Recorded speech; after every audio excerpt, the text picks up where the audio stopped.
আজকে রান্না করব দানা কলা দিয়ে কাতলা মাছের ঝোল। প্রথমে জলে একটু হলুদ দিয়ে দানা কলাটাকে সেদ্ধ করে জল ঝরিয়ে তুলে নিতে হবে।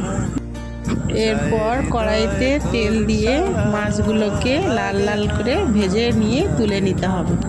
এরপর কড়াইতে তেল দিয়ে 5 ফোড়ন, পেঁয়াজ কুচি, লঙ্কা কুচি দিয়ে ভাজতে হবে। জল ঝরিয়ে রাখা কলা আলু কড়াইতে দিয়ে নাড়াচাড়া করে একটু হলুদ, একটু লঙ্কার গুঁড়ো দিয়ে ভালো করে নাড়াচাড়া করে জল দিতে হবে। ফুটে উঠলে মাছগুলো দিয়ে দিতে হবে।